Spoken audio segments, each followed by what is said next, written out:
Shakin'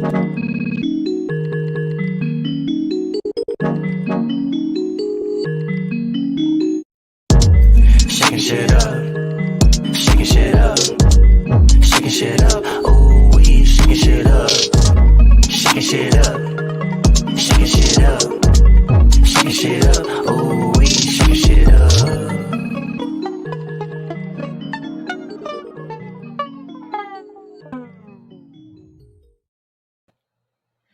What's good, everybody? Shaking shit up. Shaking shit up. Ooh wee.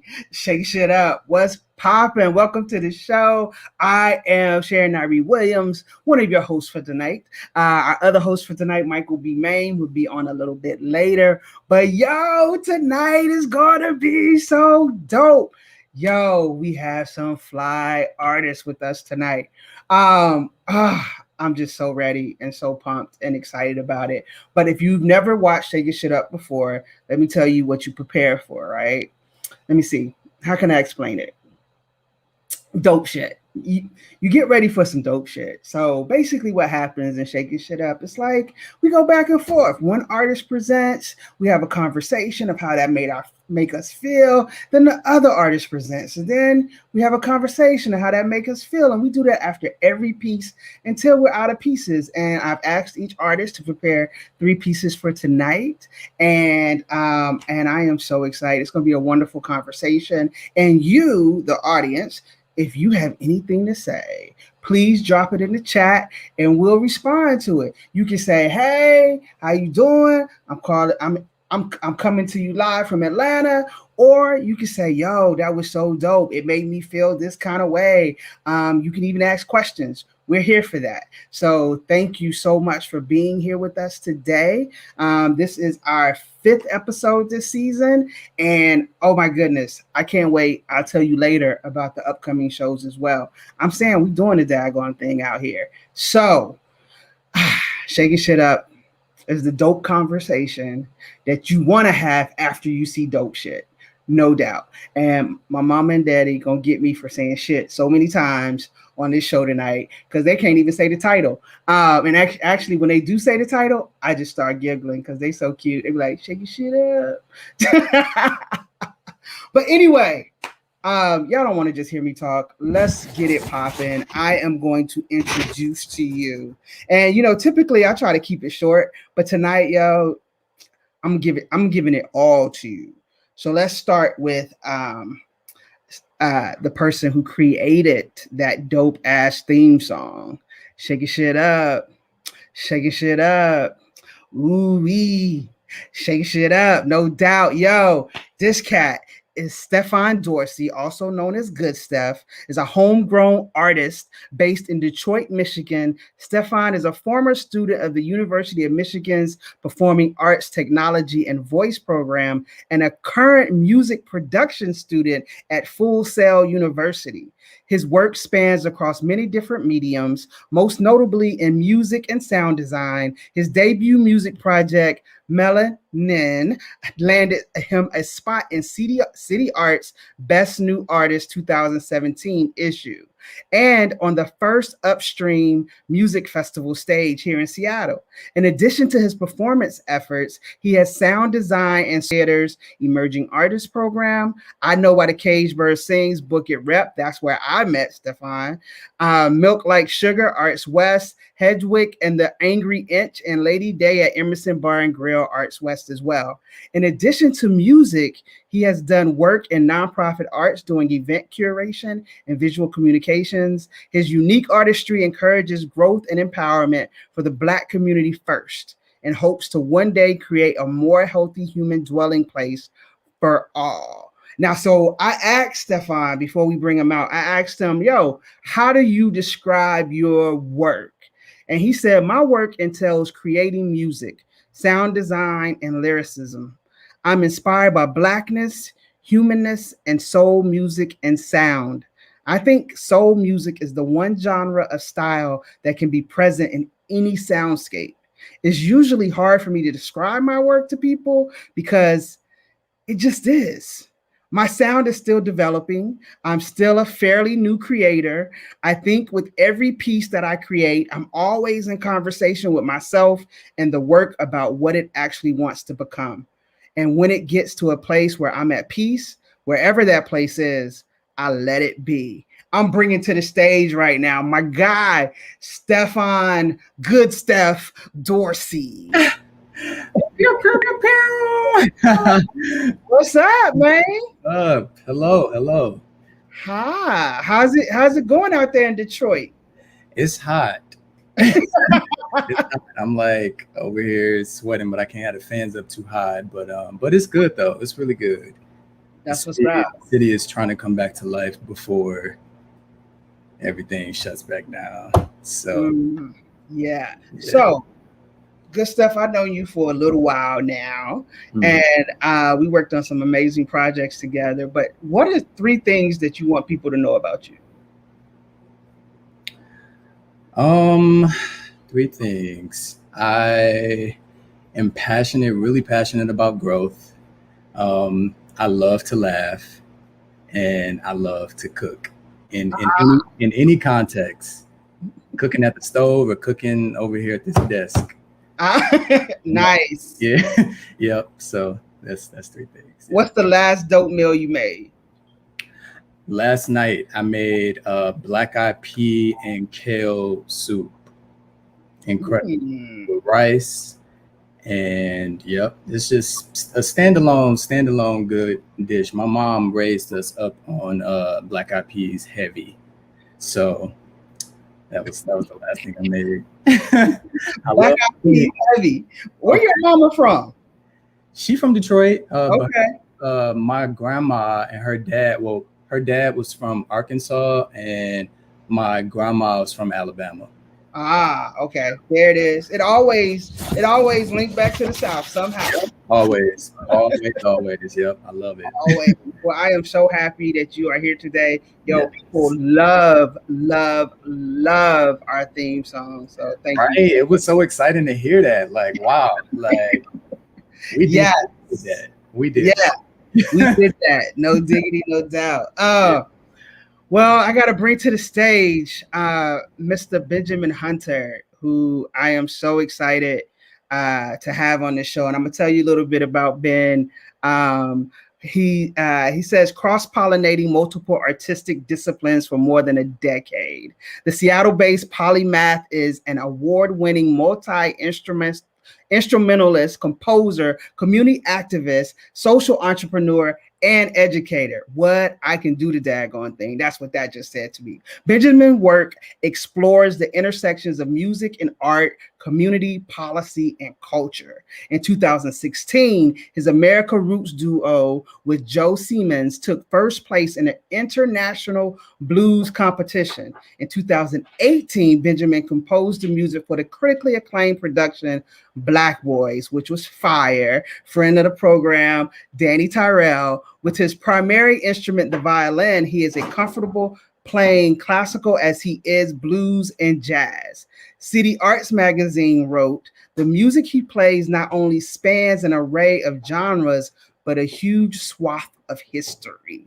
Living Blues Magazine wrote, an unbridled freedom and genre emancipation is evident in Ben Hunter's music, yet the deep blues are a cornerstone of his style. Benjamin Hunter is the founder and director of Community Arts Create, co-founder of the Hillman City Collaboratory, co-founder of Black and Tan Hall, sits on the Seattle Music Commission, and is a teaching artist for local organizations as well as festivals around the world. The brother is putting in work, y'all. Benjamin is a 2019 Gordon Eckervell Tracy Memorial Awardee, a 2020-2021 Artist in Residence on the Bois, and is a 2020 Artist Trust Fellowship Awards recipient. I told you, he's bad, yo. I met Benjamin from sitting at tables with him, discussing how we can do better with Seattle music and art scene.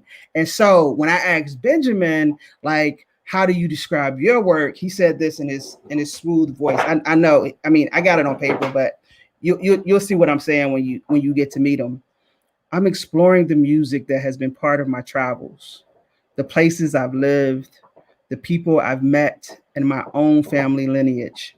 I'm exploring music that tells stories through melodies, not just words. I'm exploring music that comes out of the Black diaspora. I'm writing these songs for me and my community. Booyaka Shara. What? What? Yo, I bring to the stage Mr. Benjamin Hunter. What's up? How you doing? I am good. How are you doing? I'm doing great. I'm really happy and excited to be here. I'm just saying, I've known of you forever, and then it seems like forever. And then I finally got to sit at the table with you and experience your brilliance. Then I got to see you perform, and now I get to see you all the time. So I'm feeling really great right now. Likewise. But first of all, how do you do all the things you do? I need your organizational skills, because you didn't started this, you just started that. I mean, you doing the daggone thing. How do you get all that done? Oh, we've been doing Black and Tan Hall for almost 5 years. I think it's just patience. I do slow projects. That's okay. Like gumbo, if you're gonna do it right, you got to take time. Take your time, do it right. You can do it, baby. And so, Benjamin, that noise that you hear from my house right now, that clinkety clink, clink, clink, is my dog Duchess, y'all. She has decided that she was going to play with her bone right now. I don't know why. Before we started this show, she was chilling. So, excuse her. She got mad because I had to close the door because the neighbors was talking. But anyway, Ben, what are 3 things that people should know about you?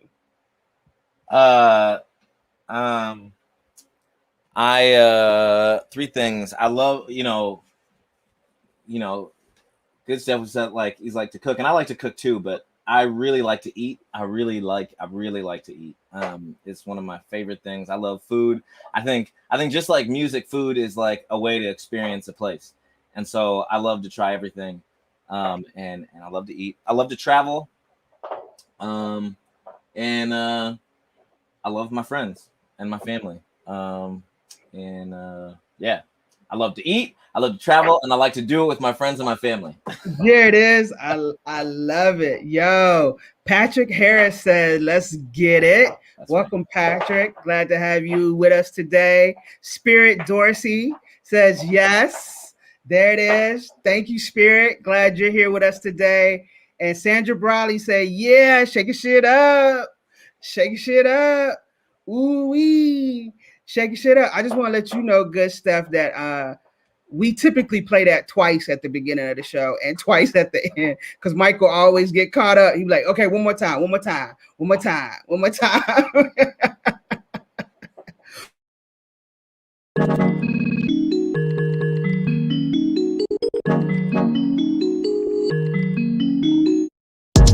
Shaking shit up, shaking shit up, shaking shit up. Ooh, we shaking shit up, shaking shit up, shaking shit up, shaking shit up. Ooh, we shaking shit up.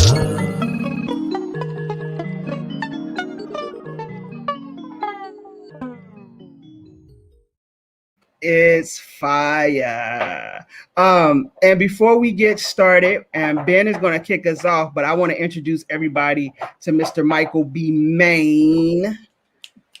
Michael B. Maine, come to the stage, please. Michael is behind the scenes, but not behind the scenes. He is our music guru here on the show. So I know he's going to have a lot to say tonight and how he responds. And Michael has his own business, Michael B. Maine, photography, Minerva Labs. And today I found out he even teaches. So he does a million things as well. Hey, Michael, how you doing today? I'm good. How are you doing? I'm good. Good. Better. Why are you excited? Huh? Why am I excited about? Not say I'm better now that I've seen all of y'all. Why are you excited about tonight's show? Why am I excited about tonight's show? Because, oh man, I'm trying to filter out all the main reasons. The main reason though is I just have a tremendous respect for everybody. All the boxes that I see, the people inside of them, I have so much respect for each and every one of you. For real, for real. I love your work, and not only do I love your work, but I love you as humans. And like this is just fun. It feels like I'm just hanging out with friends right now. That's fire. Yeah. That's fire. All right, Ben, how you gonna kick us off tonight? All right. Well, well, you mentioned Black Boys, and I feel like this last couple weeks, we're getting back into shows, and it's getting kind of like I don't know. It's interesting. I'm like more comfortable here than I am like going back because I've been doing this for 2 years or something like that. But before this all happened, we performed Black Boys on February 14th of 2020. And that was like right before the pandemic hit Seattle. And when I did that show with Danny, it was one of the first times that I had like commissioned a full body of like composed works like that. I'd written stuff for different things, but it was the first time, and it was such an honor to be a part of that show, and be a part of all the people that contributed their amazing talents to that production. It meant a lot to me, and so I thought I'd open up with one of the songs that I entitled it "Hard," but it was one of the pieces that in the time one of the younger members of the cast, Cypher Goins, was dancing for, and then in 2018 and in 2020 show it expanded, and so I'm gonna open up with that because I play the fiddle. I play the violin. That's the instrument I've been playing since I was 5 years old, and the reason I chose to be a musician was because I went to a museum and saw there was this museum in Phoenix where I'm from. It's like it's called the Musical Instrument Museum, and there was violins. There's types of violins from all over the world, a lot from Africa, South America, Asia, and I'd never seen instruments that resembled violins outside of the violin. I'd seen maybe a couple things, but it didn't really get stuck in my head just how vast that was. And so one of the things I mentioned is this. I love to study world folk music. I love to study music from around the world, and especially music that has come out of Africa and spread and absorbed different styles and different places and different things, and turned into all the wonderful music that champions other music all over the world. So, or at least in my opinion. And so I'm gonna play you a song I wrote called "Hard." Cool beans. Nice.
There we go.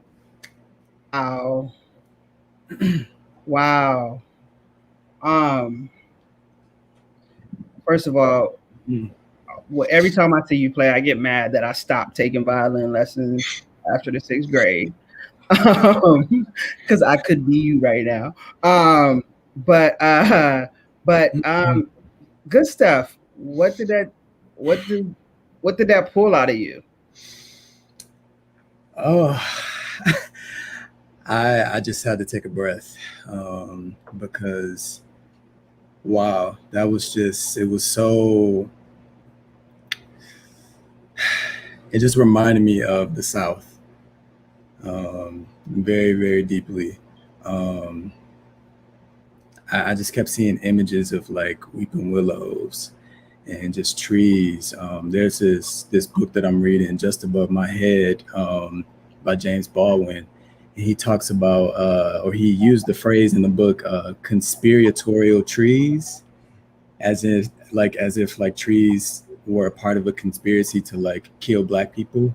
And that's what kept coming up in my mind. I kept seeing like Black folks running through the swamps, through pastures, green pastures, like just it felt like a running, but I also felt the pain, the conversation between like the parts that you created, the first loop part and then the solo part that you did with the violin. Like it was just like no words, like there were no words that were coming in my head, but it was just like this very deep siren-like pain that I felt. Yeah, so I had to take a breath on that. that was really, really good, man. Really good. Yeah. Thank you. Wow. Michelle Kelly Morton said awesome, and she also said so rich. Sandra Briley said, wow, fantastic. Oh my gosh, I want to be there live. Michael B. Maine, what did it bring up for you? I had to write down notes because I was like, if Sharon asked me to say something, I'm not going to be able to just regurgitate it. For me, I also saw a lot of images in my head. When I always see images when I'm listening to music, but there was something.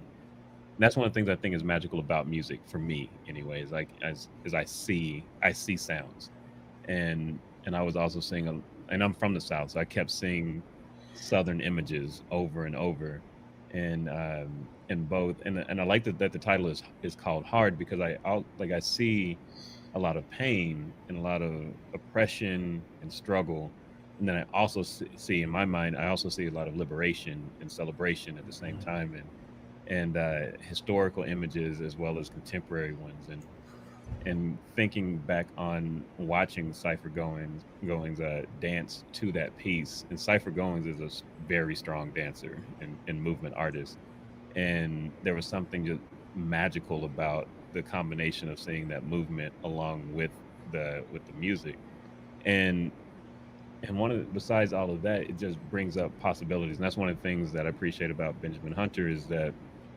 uh, it feels to me that the music you create is non-traditional while also being extremely traditional. You know, like this is so deeply rooted in history and culture.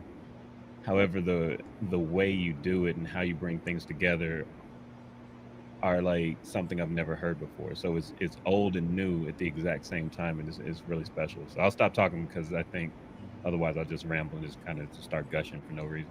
Except there's plenty of reasons to gush over that.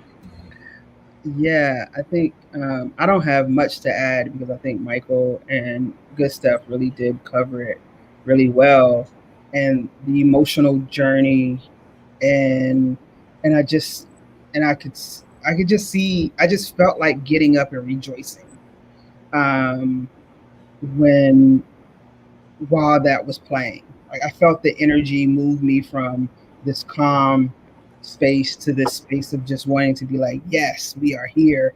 We are we are doing it, and we're continuing to do it, and let's rejoice and celebrate. And so I really did appreciate that. Um, how is all this hitting you, um, Mr. Benjamin? I mean, thank you all so much for thinking about it and you know, explaining it from your heart. It's you know, as I mentioned, it was like this was like the first time I had really done something like this, and so this whole process was all very difficult for me because it was difficult for me to like express myself through music.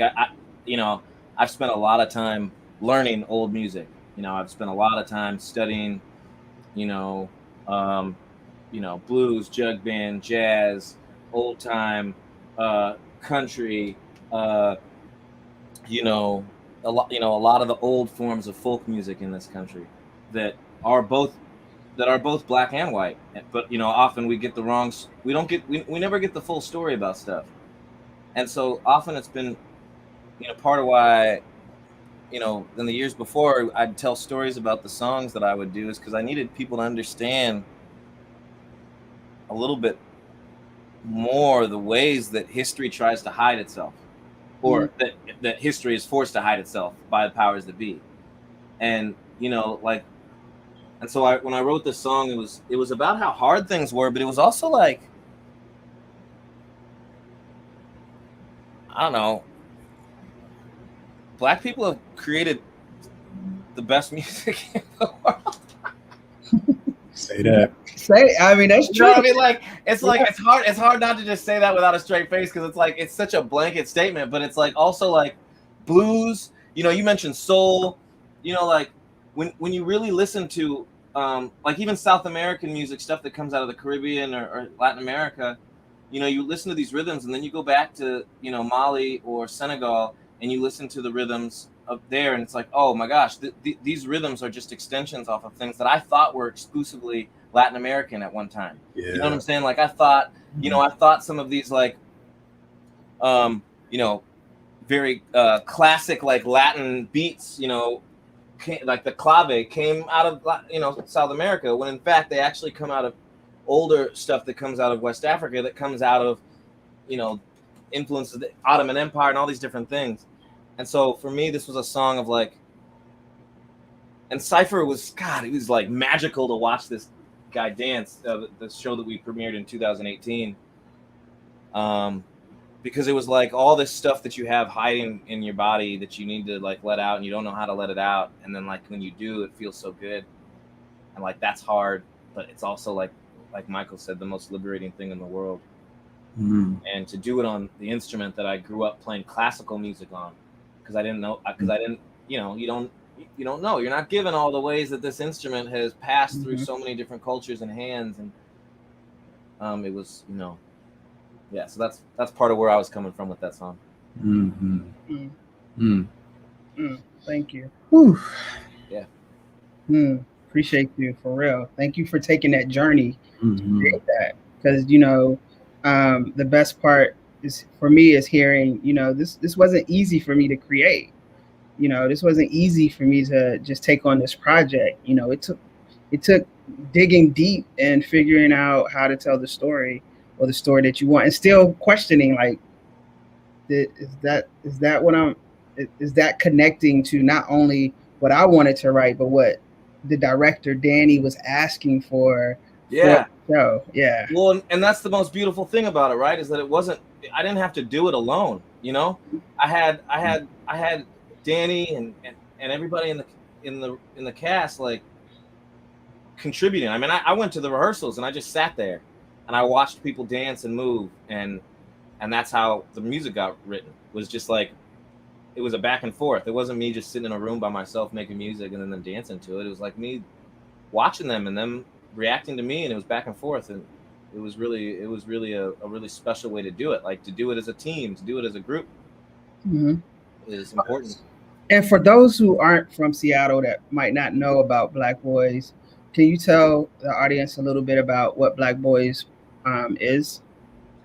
Yeah, Black Boys was a project that the great Danny Terrell put together. Danny and I went to Cuba together maybe 5 or 6 years ago with a bunch of other Black artists with a project through Shantina Vernon, and it was like exploring the relationship between being Black in America and being Black in Cuba, and how art comes through in that way. And we got to know each other and got to be in this new place together where we're both foreigners, but we're also very connected to the place. And he had this idea to put together, well, he'd been thinking about this for a number of years, but to put together this piece that really broke down all the social norms about what it means to be a Black boy, what it means to be a Black male in this country, in this world, and like the there's not this monolithic character that people portray, that it has dimension, it has depth, it has that our lives are deeper and more complicated and more beautiful and more and doesn't follow, it doesn't need to follow one sort of social norm, like that. Right. These are all the ways that it has changed and curved and bended and gone the ways that life always does, and so like to explore that but also like unpack the terrible, horrendous onslaught of Black bodies in this country, and talk about and juxtapose that male figure stigma person against this backdrop of all the incredible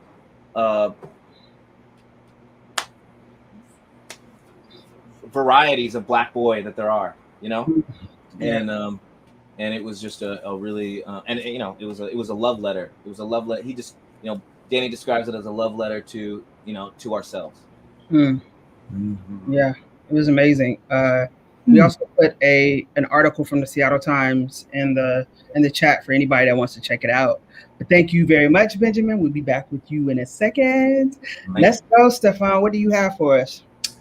So I am going to perform one of my newer songs that I'm actually still writing. But the song started for a production that I did it was a tri-college production between UW, Cornish College of the Arts, and then Seattle U. And it was called Bodies of Water. And this song that I created, one of the directors actually came to me, Sheila Daniels. She came to me and she said, you should try to reimagine these lyrics or these words from Shakespeare's Twelfth Night. And so I was like, okay, let me sit with them and see. And then when I read them, I read it, and it was what I gathered from it was that it was describing sort of this this sort of releasing of like the ideas that we have about death. You know, this sort of like letting go of life, coming to peace with the fact that like death is here, and that this is something that you know, is inevitable. And you know, so the song says, or the words said, prepare it. You know, like, oh, prepare it, oh, prepare it. So when I listened to that, like, I immediately like keyed into the work that I was, you know, working on. I'm working on a project that is entitled Phantoms right now, and it basically is like me having a conversation with these sort of ghosts that I've kept in my life. So the that piece for me really stuck out, the Oh Death piece, or Oh Prepared. I'm not sure what the title would be. It stuck out to me because I feel like death for literally all of my life had been such a really big part of my identity. You know, dealing with unprocessed traumatic death, and not really having language to grieve and to really understand what death is. So when I sang this song, that was the energy that I was putting into it. So yeah, it's a short one. I'm still writing it, but we'll see how it goes. So, let me put my glasses on.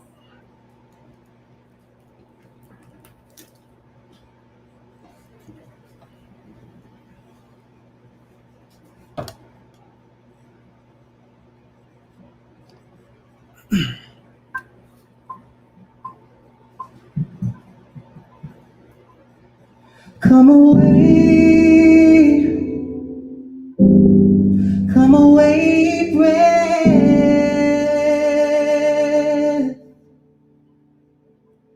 and instead, cypress, let me be laid to fly away,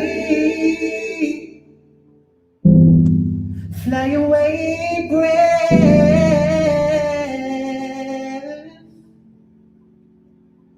I am slain by a fair and cruel maid.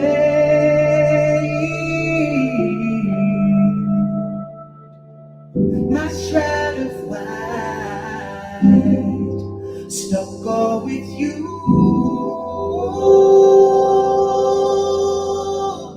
And overbearing, my part of life, no one true did share it. So overbearing, my part of death, no one so true did share it.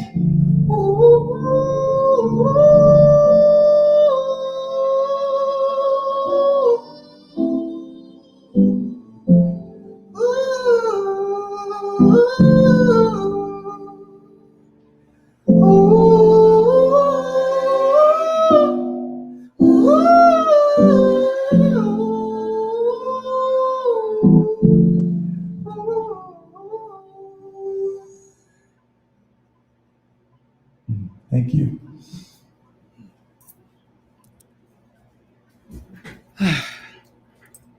Thank you. Nugget is sending you all kind of love. Hey, Poppy.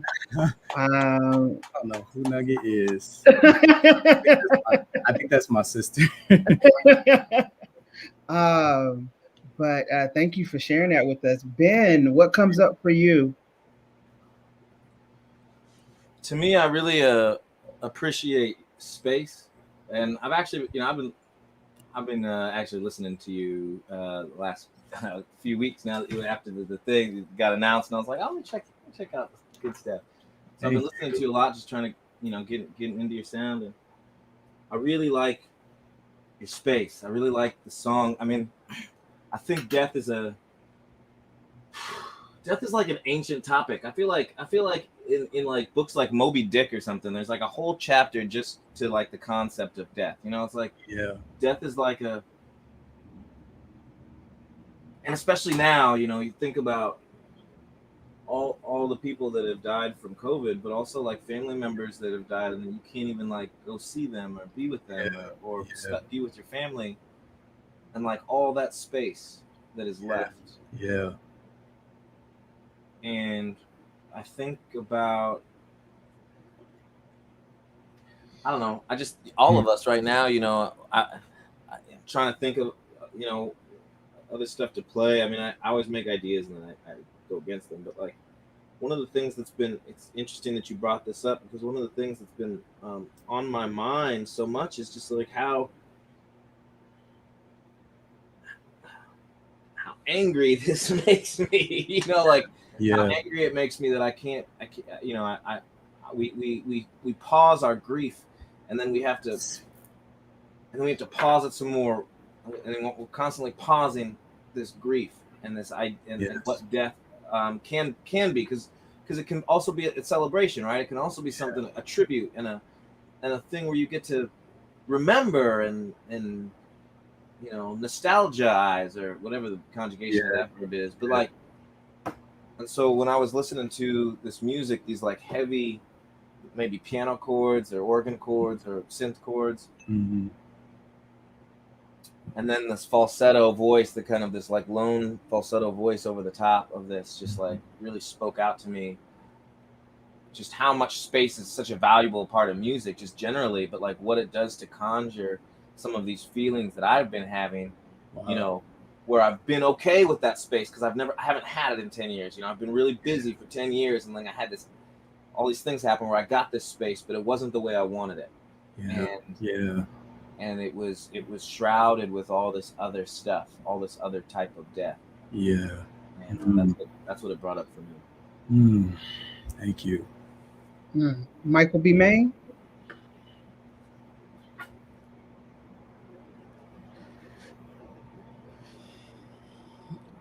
I mean, I feel like that deserves a second. I'm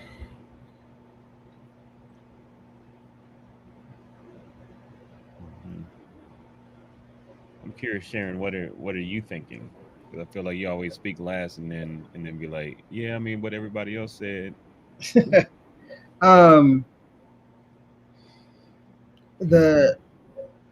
The beauty and the grief and death, and how it can be two different things, and it depends on, and for me a lot of times it depends on who has died and embracing that and living with that.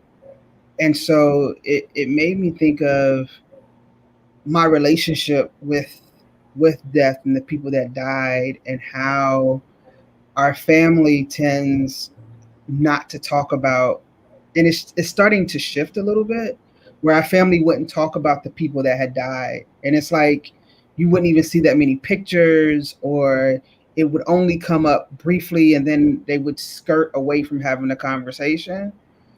But then like now, seeing how we're celebrating more those that die in our family, right? Where we're not afraid, where we have this generation that's not afraid to keep them alive in the world. And it hurt for years not hearing the names of those who you love, but knowing that you had a connection to them. And so when you say my part of life to share it, it really hit of like, it's not that thing of, and there's a thing that Maya Angelou says in her commencement speech to Spelman from 1992, where she says, when you walk into a room, bring everyone with you. Like, you're not walking in the room by yourself. And what they will end up saying at the other side of the table, I don't know what it is, but that person has charisma, and that person has this with them. And so I just try to remind myself even more now that my ancestors are with me, and to embrace that. And so when I heard you say it was about death, for the first time, it didn't make me say, "Oh my God, this is a song about death." Yeah. It made me say, "Okay, I want to hear more about what you're talking about because I'm at a place in my life where I can have that conversation." Yeah. Yeah. Yep. Yeah. And I think that that's sort of what I have strived to equip myself with over the past like 26 years I've been alive. 20 years ago was when I experienced my first like bout of like traumatic death with my grandmother dying. And yeah, like I carried that through my entire life, you know, kind of just like as this thing that I feel like nobody like really talked about. You know, but I, as an adult, you know, I even challenged just like some of um, the narratives and the resentment that I held toward the elders in my family, because it's like, you know, for a while I was kind of just like, well, why didn't anybody like, you know, like, why are we not memorializing my grandma? Like, why aren't, you know, like, why didn't anybody like come to me and like say, like, you know, I'm here for you, you know, like, I see you, this is, you know, but I also just like have to understand that like we have never been equipped in this country to deal with death, really, and our language for grief is very limited. So that's this song, I guess, was a way for me to extend, to equip myself and to hopefully start a conversation with people and equip other people, but also to extend grace to my family as well and to people who just hurt. You know, like I watched I don't know if y'all ever seen My Girl, uh movie with Jamie Lee Like Curtis. from the 90s? Yes. Yes. So me and my best friend, yes, so good, so good. Me and my best friend watched that last night, and I told her, I was like, look, me and my sister and my cousins used to watch this at my grandma's house a lot, like, and they ended with the like, you know, with the famous like Temptation song, which was like incredible. But that's like that movie, it when we talk about space and like proximity, literally Veda and her family, their proximity to death, like it couldn't get any closer. Like they literally lived, she lived in a morgue, you know? So you see how she just like struggled through this movie, like, you know, sort of wanting to die. Like, you know, she's like, you know, I think something's wrong with me. She kept going to the doctor, like, you know, and then her best friend actually died. And so then it's like, oh no, this actually is real. You know, this like death is like was deeper than she was able to really know. And even her family too, you know, like they kind of just have been, you know, sort of desensitized to death. It's like, yeah, you know, like people die, we fix them up, you know, we like have the funeral right down in the living room, you know. And it's like, but when it hit home, it's like, damn, you know, this shit hurts. It hurts. And I think that in no way am I like trying to get people to get to a point where it's like, oh, you know, people, anybody could die. And it's just like, you know, like, no, we're human. And our humanness, like we have a capacity and limitations as humans. That's just what it is, you know. And sometimes, um, you know, it can be a thing where, you know, we're like, oh no, like, you know, we need to like accept death, like it's inevitable, we're all gonna die. But it's like, no, like we also need to like acknowledge and extend grace to ourselves for the grief that comes with losing someone's physical presence, you know, because we don't, you know, we've never been to the ethers, we've never been, you know, to these other places consciously, you know. So when somebody dies, it's like we need to give ourselves that space, you know. So when the pandemic hit, I was just like, oh wow, you know, again, talking about space, proximity, all of our proximities to death like has increased. Like it's right there, you know. But it's weird, like you were saying, being like, you know, we still have that thing. There's still this wall because we're in a pandemic, you know. So a lot of funerals were live streamed. A lot of, you know, people, you know, you just couldn't see anybody, you know. So that was my, you know, thought process, I think, with this song. And as I continue to write it, like I just want to keep leaning into thinking about that equipment. How am I equipping myself with a new language for grief, a new way of memorializing people who pass on through libations, through putting their picture on my altar, through singing. Yeah, so it's that, and it's that thing too of like being one of the things that it felt like while we're in this pandemic is that we could actually take the time to feel and grief, because things had slowed down somewhat, that it wasn't just like when you heard someone died, you had time to sit with that. And that was really painful, but necessary. Yes. Because you couldn't just run through it. And some comments that have come in is Nugget said amazing. Spirit Dorsey said beautiful.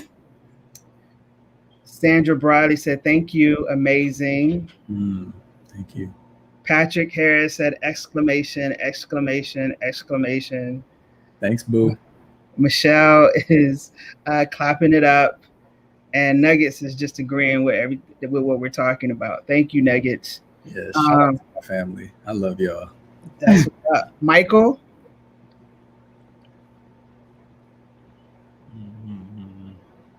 I think some of the there's so much. One of the things I appreciate about this show is that, and space keeps coming up, and we have 2, 3, 4. I'll include myself. 4 amazing artists here right now, and thank you. I'm working on it. And one of the reasons I try to keep my answers, my responses so brief is because I'm like, I want to make sure there's room for you to share your work. And what some of the people watching may not and listening may not know is that usually Sharon and I stay on for like another 30, 45 minutes to an hour. And then I'm at home right now, but normally I'm leaving the studio, and then we call each other on the way home from the studio and stuff, and talk. And one of the things that comes up always is that the show feels like medicine. And then I call my mom, and then she'll say something like, I didn't know I needed this right now. And one of the beautiful things about art and music and what you all bring to this is that it opens up space for us to have real conversations about real things, and the intersections of those things too. Like, I'm thinking definitely about death, and I always think one of the things I always consider is that for me to be here and for me to be able to do what I do, people died. People had to die, and I try to apply a lot of organic thoughts, concepts to various institutions and all kinds of stuff. And I think about how when something or someone dies, in that death, in the decomposition, there is nutrients that provide fertile ground for other ideas and people and organisms and things to grow. And in that there's a celebration that can happen in addition to the mourning. And in this, and I can speak for this country, in this society, I feel like there's so many systems that we put in place that are oppressive around death, bereavement stuff. Like, we get 2 or 3 days off from work. Everything is centered around how do we get back to quote unquote normal. Yep. And not allowing that space for us to really be human and organic in our expressions, our love, our grieving and processing, whatever that looks like. And I think about stuff like, so if what are these nutrients, and then what are these systems that are now illuminated that I didn't even notice before? Like, I often talk about my cousin who was killed when I was 17. That was the first traumatic death first traumatic death in my family that I experienced. And in his death was the first time I was able to actually see what generational wealth looked like, because he had an insurance policy from the military that allowed his parents to then own a home in a neighborhood that wasn't as dangerous as the one that he grew up in. And so it was like reverse generational wealth. But I was like, oh, this is a thing that people have access to that I didn't even know existed.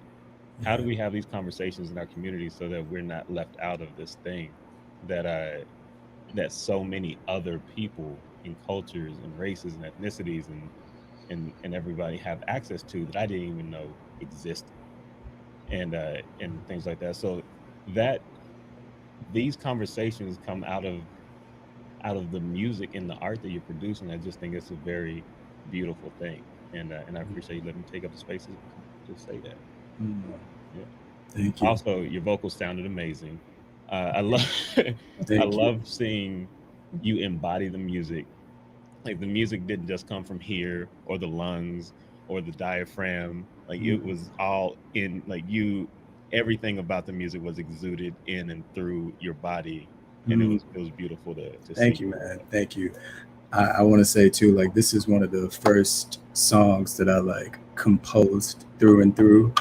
Um, so like with just like piano, like I like this was the first song that I like ever like sat down and was like, all right, let me figure out what these chords are.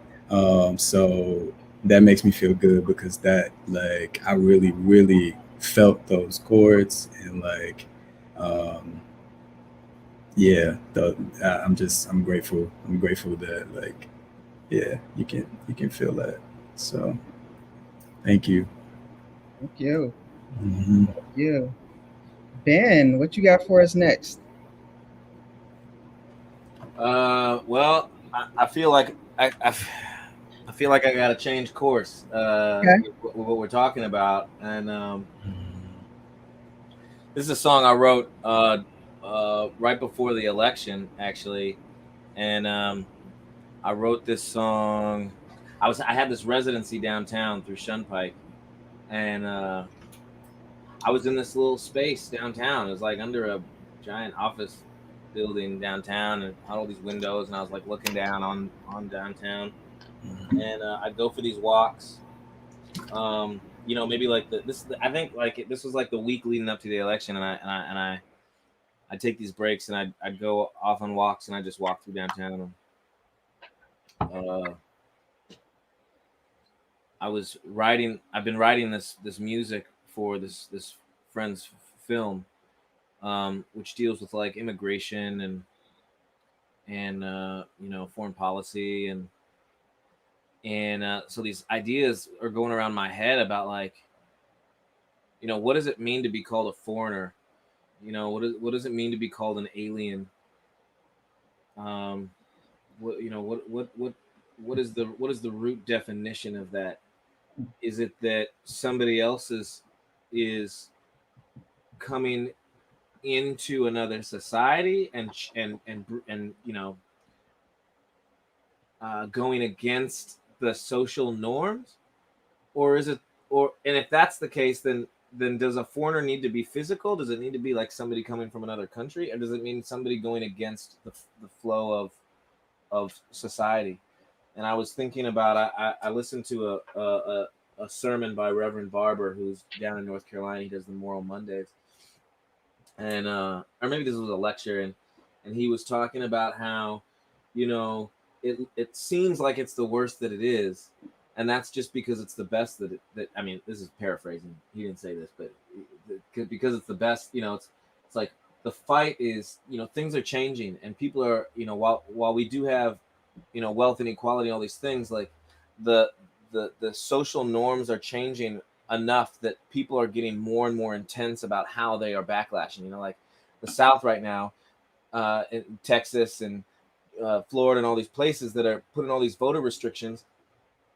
They're doing this in the same scurry, the same rush, the same kind of frenzy that they did this after the Civil War, and and um, and after restructuring, kind of the idea of restructuring was canceled, and so real quick to like because they were in the minority, and so I think about being a foreigner as like all these people that don't want to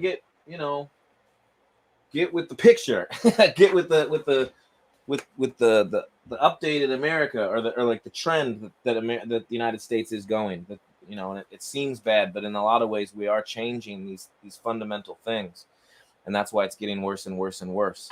but only in this very small little way. I'm not being eloquent in how I describe it, so I'm just gonna play this song.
That feeling's coming over me, and I can feel it creeping under me, and it's boiling deep inside of me.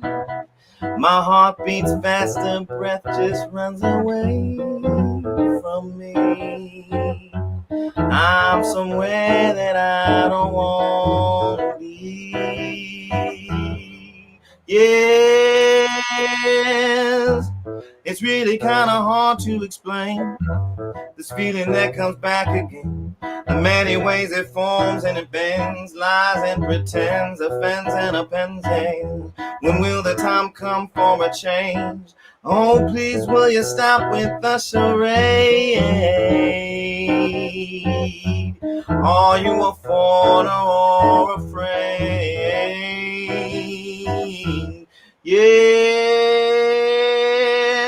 I'm walking through these downtown streets. I'm passing by the homeless and the meek. The night before the end we seek, while these businesses are boarding up their property. Nobody knows what tomorrow brings. Which side makes you the most afraid? Who's the foreigner or the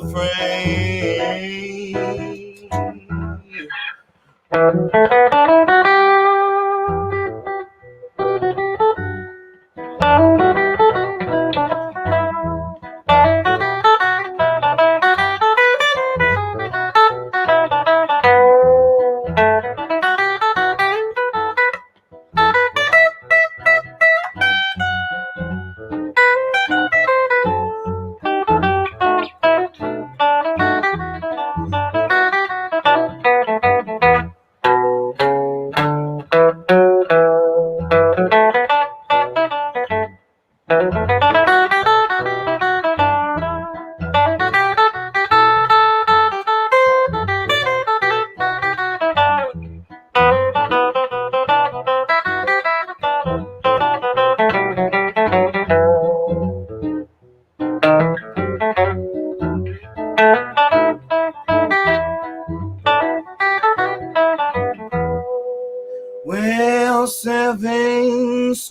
15 years ago, we thought we conquered it, but now we know. The added sticks, you reap what you sow. Blood works just like water, making gardens grow. Fallacy falls just like some dominoes. Is this the beginning or the end? Am I the foreigner or the friend?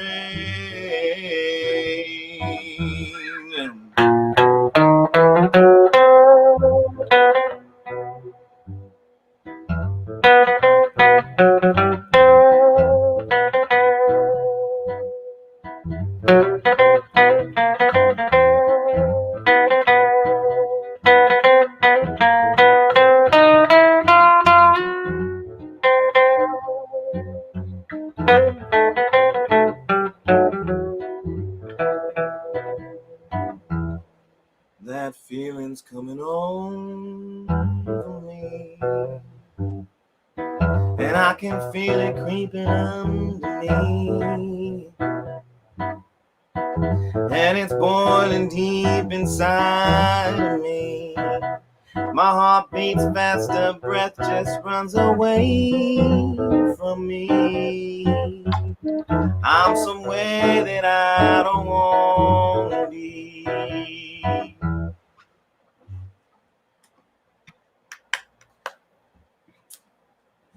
Woo. Ooh. Woo. Wow. Sandra said, "Oh, dang! I'm sweet. The guitar has a bit of Django Reinhardt in it. Phil." All right. Spirit Dorsey said, "I love how he builds the melodies." Nuggets agreed. Yes, very nice. Sandra says she loves the juxtaposition of the guitar bounce with the depth and hardship of the lyrics. And then Patrick says he has soul. Thank you, Patrick. Oh, wait a minute. And Najari Rutherford said, yes, rhythm and blues. No doubt. Definitely. What you got to say, GoodSteph?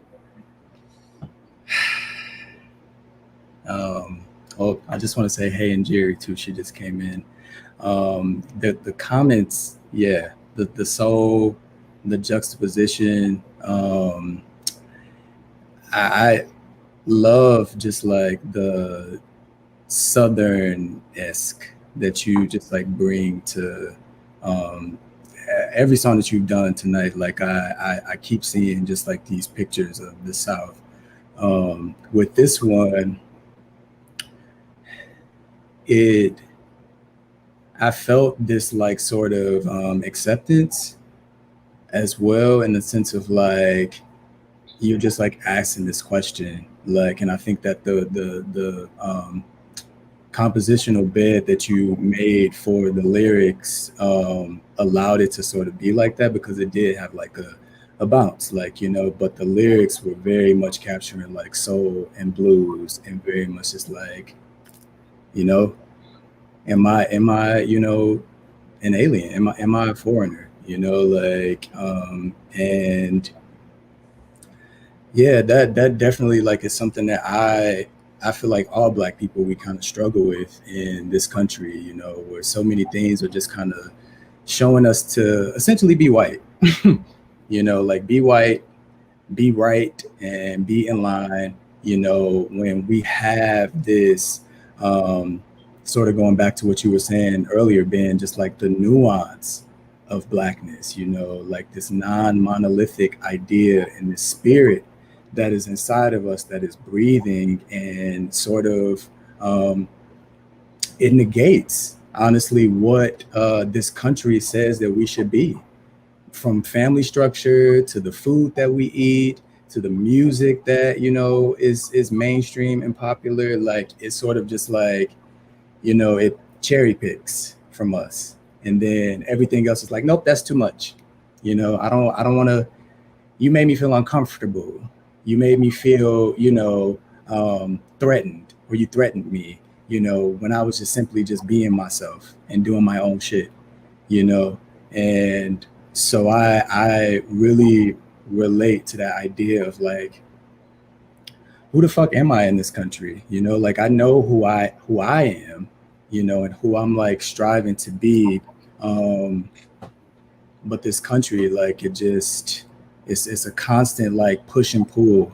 You think about, if we want to talk about like the laws of nature and then the laws of spirit, even too, it's like, how do we find that like balance of like, I can be here and I don't have to run to the woods, because like that's the only like thing that I like, the only remedy that I feel for beating the rat race is like buying your own fucking land and move into the woods and be off the grid and choose to engage whenever you want to.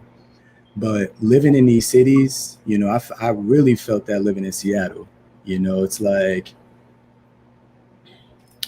there's so many resources, there's so many like opportunities for you to like come and like, do your shit, but like, is it really being received? Am I really being supported, or y'all just like, taking me or using me for y'all diversity numbers, or y'all, whatever, to make it seem like y'all are up and y'all know about Black people when y'all really don't, you know? Um, so yeah, you captured that. That's what like that really made me feel like your playing is just like I just be having to breathe, because it just like, it really like makes me feel so many things. Um, so yeah, good job, man. Your voice too. Like Thank you. what Patrick said, he has soul. It's untethered, unbridled. Okay. Y'all know what a bridle is? Thank you very much. That's awesome. I have to say, what I love about your music, Benjamin, is that it is, what this particular song in particularly, it's a cultural blend. It feels like you're blending cultures together and putting into music, and just knowing like why you wrote this song and how it came about and what was happening in the world. And I wrote down over here, I feel Carlos Santana, and I also feel BB King, and so I'm feeling all of that in there. And it reminds me of what Quincy Jones said in his documentary on Netflix, when he said that they messed up music when they decided to split it into genres. Yeah. And so that's what that, I feel like that piece is an epitome of what music would be like if we didn't separate it, or say it had to be a certain kind of way. So that's my little 2 cents. Mm-hmm. Michael B. Maine, you have something on this one? I feel like what I see in my head is, I feel like Benjamin Nyree in an old Oldsmobile 88 or Cadillac Eldorado, diamond in the back. Hey. and we're just cruising. It's like it's late, it's dark outside, the world is happening, and we're just cruising, sharing real stories about stuff that other people don't seem to want to listen to, and and feeling isolated but also in community at the same time. And I think that's what comes up for me. Yeah. Cool. Yes. I appreciate all of that. Sharon, when you were saying a blend of music, I've been really digging on African, like just all African, Pan African stuff. I just listen to anything from South Africa to Mali, Senegal, Gambia, Ethiopia. I'm just digging on it. And there's a couple years ago, I got hip to this guy named Mulatu Estatke, and he was an Ethiopian pioneer jazz saxophone player and composer, and his music just like, oh my god, it was like, I mean, it was the Ethiopian version of that. You know what I'm saying? Right in the back, you know, like it was that Ethiopian version of cruising down like whatever strip in like a, you know, a convertible Cadillac somewhere out of Cuba or something, just like whatever. It was just like smooth and you know, and then you know, the kind of like reggae backbeat to it, you know, because it's like these conversations are so, they try and be so sneaky, you know. It's like everything's so sneaky. It's not in your face anymore. It's just so like the language people use, you know, on both sides, you know, whether it's trying to be, you know, everybody's trying to sound woke or not, like just trying to like be as brash and whatever as possible. It's still like it's not even the words that are being said out loud. It's like the tone underneath. It's that stuff that coasts under on the bottom, and that's what makes you have to like answer that question to yourself. Like, am I the foreigner? Like, am I a friend? Like, you know, it makes you question like your own status to your own. But I take it a step further. I think it's like, it's not just black versus white. It's like, it's everybody versus everybody, and even within the black community, you know, there's sections off, you know, and like where, you know, I remember when I grew up, I lived for a few years in Zimbabwe when I was like 7, 8, 9. My mom had a job teaching it, and we went to Zimbabwe for a couple years, and like that part of your life, there's so much that you absorb so much in that part of your life. You like pick up so much stuff, and like, you know, even your body's going through some changes, you know, you can't explain, you know, like all those, like there's all these things that are kind of happening to you in that moment, and then when I came back home to Phoenix, I felt like I wasn't even, I couldn't even be in my own skin because I was coming at blackness from an African perspective, and I feel like that's often been like this little ghost in my body, even though I know, like, you know, I know who I am and I know who I'm comfortable with, but there's always been that ghost in the back that like I you know, and so even writing this song, like coming at it from this inspired Africanness, to try and talk about a foreignness in the place that I live, you know, the country that I live, the citizenship that I hold, and you know, so it's just this is just one of those pieces for, you know, I think for anybody that just doesn't feel like, you know, you can't be the person that you're supposed to be or want to be or meant to be or try to be or whatever, because there's all these subtle nuanced ways people are telling you to do this other thing, and it can come from, you know, it can come from Whitey on down, you know what I'm saying, and so that's what that song was about for me. Thank you, Martine. He knows. Martine knows about Mulatu. I know you know about Mulatu. Yes, Afro Latin soul Mulatu. Yeah, yes, Martine. Martine is a wonderful artist here in Seattle as well, everyone, and has been on Shakin Shit Up as well. Ed is just a cool dude. He's just a cool dude. Yeah. I don't know, y'all done messed up my mind tonight. So I'm gonna be like, I don't even know.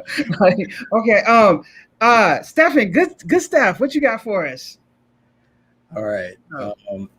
So honestly, in the same vein of the song that Ben just did,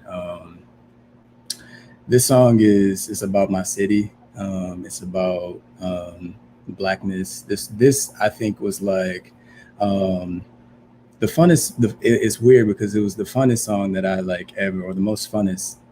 Not the most fun. I'm trying to the song that I had the most fun writing language. And my friend actually composed this. His name's Spencer Webslinger. He's an amazing producer and DJ from Long Beach. And he sent me this, and I was just like, dang, this is like, you know, it's light, you know.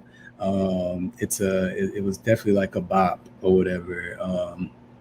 But when I was creating the project Melanin, I would sometimes feel like bright or like have like these like or not necessarily feel bright. I would have like bright songs or like beats or just like sounds that I would be using, but I would just be like, okay, let me like, you know, throw like a spin on this and, you know, really talk about how I feel, you know. And at that time, like I was, you know, this was like 2015, 2014. I like just moved to Seattle from Detroit. Was living out there, like working 3 jobs, sharing a room with my best friend. Shout out to Haley. But you know, we were, you know, we were doing our shit. You know, we were busy, and you know, so I began to think about like, I began to think about what exactly is this thing that I guess has put this hold on my people and really just like not allowed us to truly sustain our lives in a way that is efficient and just like centering us, you know.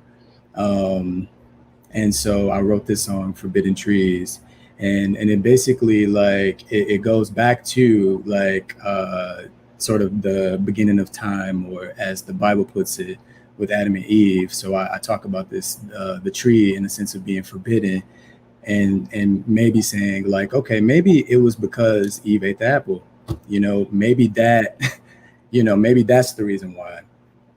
So it sort of again like brings back this idea of like what James Baldwin said in his book, like, you know, conspiratorial trees, like, you know, our trees for Black people hold this sort of, and for people in general, you know, like it had been a thread in my mind of like, I guess how trees have like conspired, or like in pop culture, or like in lore, been used to sort of capture this duality of like life, you know. I wrote somewhere something about trees, like with harping on the idea of like conspiratorial trees. Like, what if trees were to just like stop like changing carbon dioxide into oxygen? You know, we would die, you know. And then I said something else like, you know, but also too, like, what if this tree was to just like be the host of my lynching, you know? So I had this thread sort of that, which is purely synchronistic right now. But that reminds me of Forbidden Trees as well too. So I'm gonna put my glasses back on and we're gonna get into it. And Spirit said this is her favorite song from Melanin. Yes, you do love this song, Spirit. Yeah, it's mine too. This one came together the fastest. So shouts out to my friend Peter for sending me this guitar track, because I can't play the guitar really well yet. So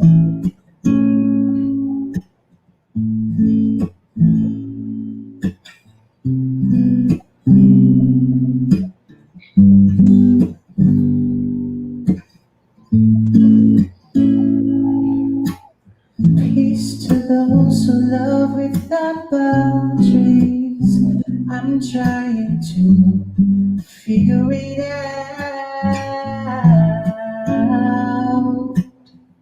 It seems like I was born and bred to kill. So don't talk about the things that I may say out my mouth.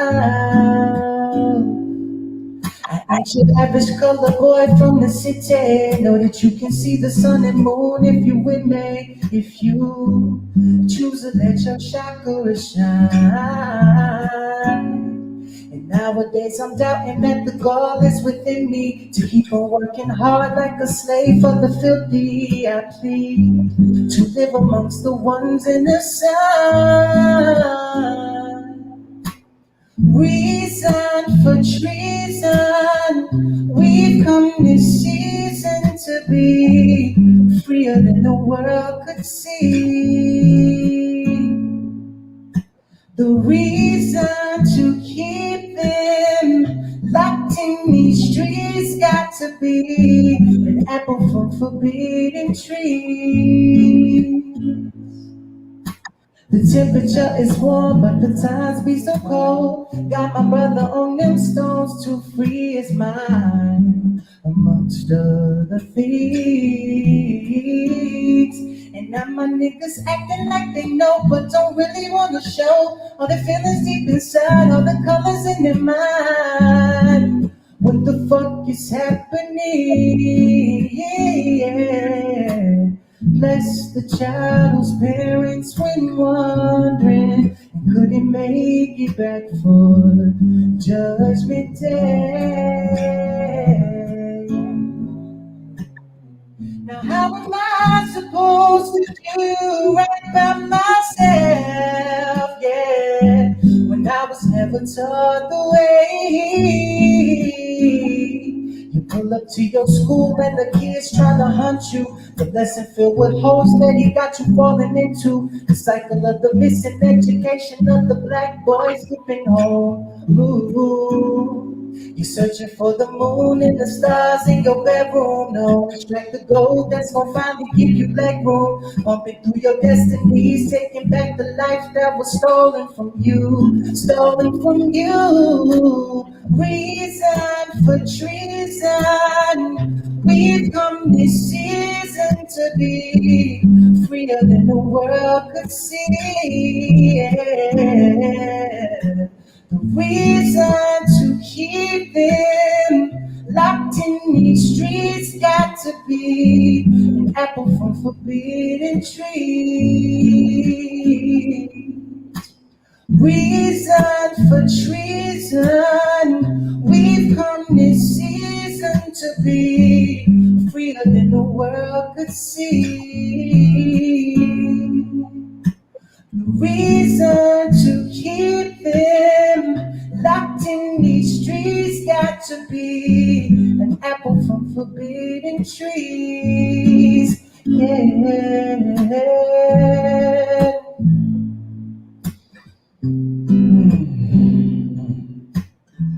Yes. Thank y'all. Thank y'all. Thank y'all.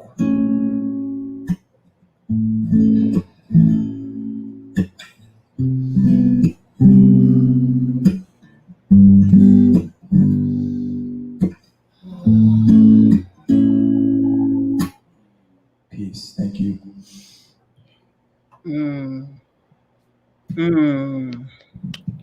Great job. Nuggets is giving love. Jerry's, I love this song. Thank y'all. Nuggets, oh my God, so beautiful. Thank you. Patrick said, voice sounding like butter. Thanks, babe. I said, right? Come on. Yay from Nuggets. Yes. Shout out to my best friends. And Jerry. Patrick is my partner, and Jerry is my best friend. I've known since high school. Nuggets is my older sister. Spirit is my younger sister. What's up, fam? Shout out to y'all and everybody else out there. I love y'all so much. That's what's up. Ben, what does it do for you?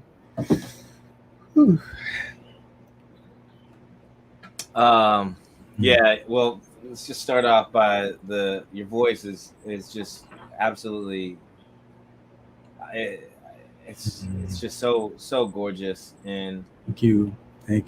And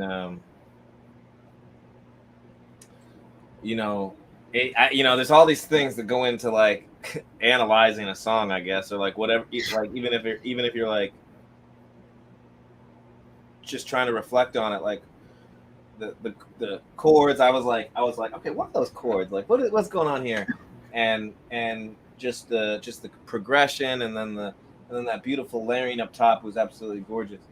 And then just like one of my songs, the juxtaposition of the lyrics, and it makes me think about, I couldn't help but think of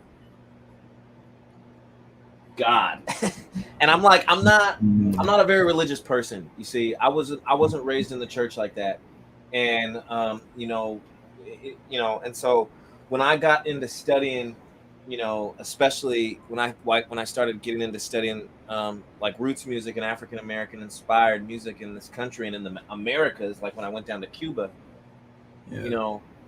I was thinking about, you got me thinking about, when enslaved Africans were brought over, part of sustaining ourselves was absorbing the religions from other countries, right? Mm-hmm. And absorbing them into Yoruba or any of the cultures and the gods that people were believing in across the river. And so I'm like, no, I don't want to be blamed. I don't want to be blamed biblically, from a Eurocentric Christian value system that says, like this is, but at the same time, like when you say those lyrics to me, it's because sometimes like that's all that's like you said, right? Sometimes it's just that's the answer that you come to, like that's the place that you arrive at because you've explored every other single motherfucking option that there is as to why any of this has happened. Yeah. And like that, and then the way to explain it is because this church over here has said that this apple was forbidden for whatever reason. Yep. Whatever reason, women are punished. Yes. For biting this apple. Yeah. For thousands of years afterwards. Like what? You put a beautiful ass apple in front of me in this beautiful ass garden with the, right. I'm hungry naked and like I'm hungry and there's this beautiful screen like over here and birds are chirping. They're eating worms. Absolutely. Why can't I eat this damn apple? You're gonna do that to me? You're gonna do me like that? Like fuck that. And so, but at the same time, it's this way. It goes back to when I was talking about hard. It's like it's all these things that we do to build up the ability to persevere and survive. Like it's not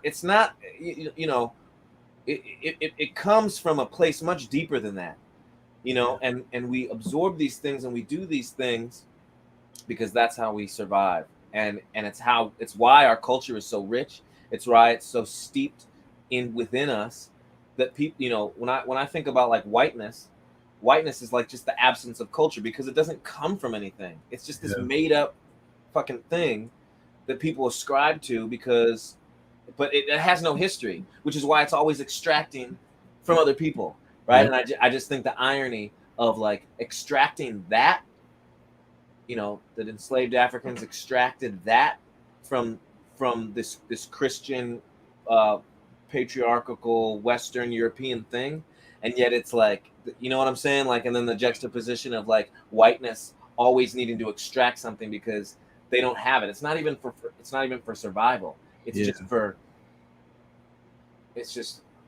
for lack of imagination, which is like, what I'm saying? And so that's what it struck up with me. I don't know. Those are just it's not a through composed thought. It's just like, I hear you though. Yeah. That's what was sticking out in my mind is like that, this history, Yeah. Yep. And I think like, for me, like I appreciate just like that the little bit of pushback of like, but also sort of affirming and acknowledging like this is most times what most Black people have to come to. But I think right now it's important for us to like build a new narrative and be like, no, like we deserve Eve and Adam, they deserve to eat that apple. Exactly. It's like, why was it even created? Exactly. Why was it even, but like I get that, the like biblical stories are very like metaphorical, and like and the tree was like this it was a symbol for temptation, and it was a symbol for like, this is how it shows up. But like, I think that, again, just like as we're like repurposing and just like sort of recontextualizing these stories, we need to just also give ourselves more option for choice and for nuance and for like, you know, it's like, nope, like, like we are here on this earth and like I should have access and I deserve to have access to these things. I deserve to like, you know, just be able to be free. Like my life should not like just be minimized because of and you say like temptation. I like to think, you know, let's change the narrative. How about curiosity? How about curiosity and wanting to explore and wanting to create and wanting to understand? You know, if he didn't pick that fruit, you know, we'd be in a like a beautiful place, but it'd be kind of bland and boring. Yeah. And like we couldn't do anything, you know. So let's change the narrative like that. Without Eve picking that apple, we wouldn't be able to create. Maybe we wouldn't have art because we wouldn't know what it meant to like try and explore something and find something out and want to know what it's all about and why it's beautiful. Yes. Amen. Yeah. Y'all better do that. These are the kind of conversations that we have to be comfortable having around the stories that we've been told and that we know. And like, how do we change the narrative? How do we look at it a different way? Like, it's just, or you can look at it the same way, but it's about having the discussion about what the story means to you and being open and honest about it and what that looks like. Mama Maine is in the building. She said, wow, so beautiful, so smooth and enchanting. Thank you, Mama Maine. Michael, you have anything to add to this wonderful conversation? You're on mute. That's our technical director, everybody. Shay. Shake up in this. My bad, I'm just. You cool. That's what we're supposed to do. It has to happen at least once a show. Yeah, I don't really have anything to add. I'm really enjoying the conversation, and this is the kind of stuff like it just makes me want to pull up next to a fireplace and like pour up a little glass of scotch or something, and just sip and just rap. That's what I want to do. Like I love these philosophical conversations and go, I hadn't thought about that like this. That's why it's important to engage in these conversations so we can keep growing and expanding and thinking and experiencing and everything. And that I think is beautiful. Thank you. Yeah, that's really all I have. I mean, of course, as everybody's already mentioned, you sound great. I feel like I'm not even honoring your work, but like you sound good. Thank you. Lyrics were dope. Vocals were dope. Shaking shit up. No doubt. Just shaking shit up, yo. That's what we have on the show. Yeah, just happy to be here. Like this is medicine, like I said earlier, you know, and it's like everything that's coming out of this is beautiful. And I texted Sharon. I hope this isn't offensive to you, but I'm gonna say it anyway. You remind me, GoodSteph, of your sound reminds me of that of Tevin Campbell. I love him. Okay, cool. I love Tevin Campbell too. And I was thinking, I was like, who would Tevin Campbell be, and where would Tevin Campbell be? What would his career look like? How would he exist in the world today if he were? And I've done some reading on Tevin Campbell, so I'm wondering, like, what would it be like if he were able to, at the time that at the height of his career, when he was really just exploding, what would it have been like had he been given the gift and space to create the stuff that he was actually going through and thinking about? Not being like so quickly thrown into this huge industry. And the way that he was, and what I'm experiencing from you is, I'm definitely not calling you somebody else. I think you are a great manifestation of you. Thank you. And it makes me wonder, like, what would it be like if we, as a community, as listeners, purchasers of music, people in the industry, Yeah. really cultivated the artistry Yeah. in each and every one of the people who's producing stuff. Yeah. Yeah. And that's the beauty of being an independent artist, Mhm. right? Of controlling your narrative of what you put out, how you put it out, and things of that nature. So for both you, Benjamin, and GoodSteph, what does it mean to be an independent artist to you? Like, why is that so important? Mhm. Go ahead. Okay.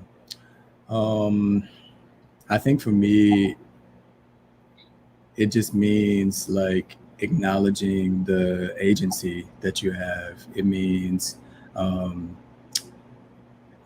the business serving the art and not the other way around.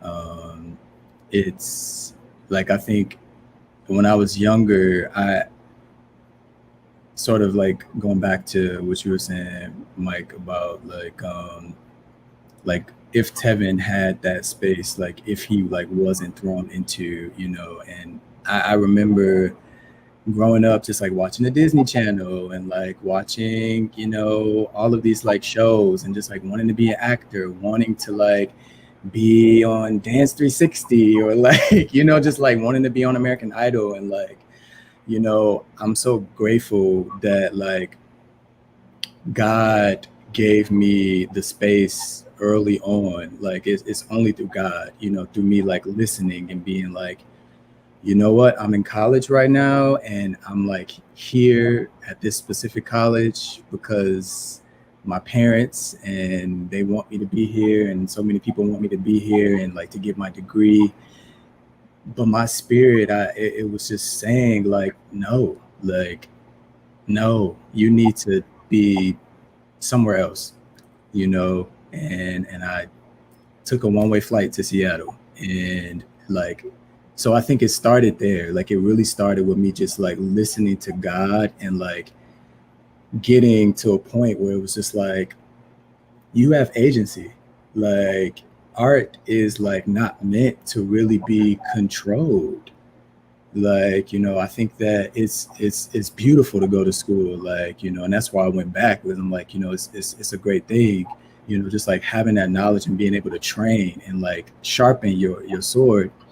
um but I think the independent artist really has that space to just be like, nope, I'm making these decisions. I have agency and I have full control. And um it's not about like capitalism. It's not about the money, like, because you could easily, when, it's not super easy, but you could just like go the path of like least resistance and just be like, let me just put these demos together and sell my shit, like let me like, XYZ. And I struggle with that as well, because it's like, it's hard.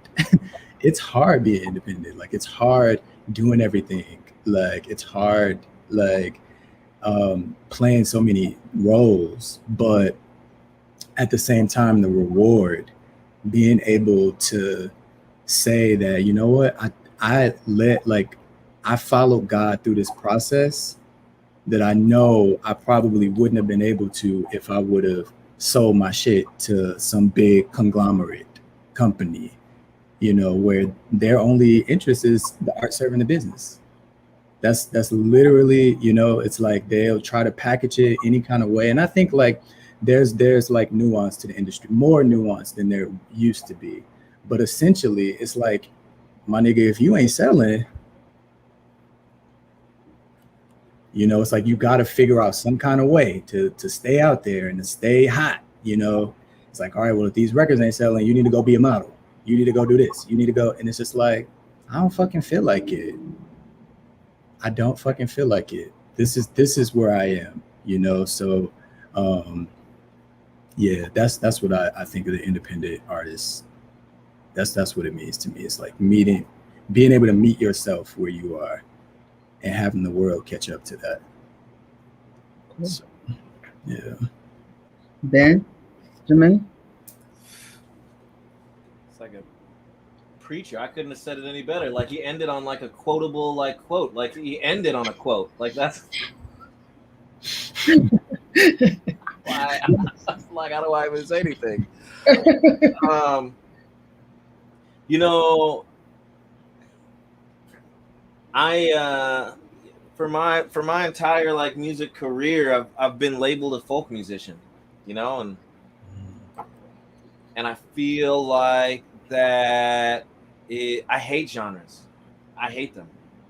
You know, I know those little blooper whatever blops is I can't speak. Whatever the quote, whatever people said about me in those quotes, genre emancipator or whatever. Like, I just don't like to be. You know, I remember going to like a jam session in Portland, and you know, and people being like, "That's not how you play that." And I'm like, "Well, fuck you! Like, what do you mean that's not how you play that? I'm playing it right now, and that's how I play it." And I feel like we all get caught up into these like things of like what we need to be, and to your point, GoodSteph, it's like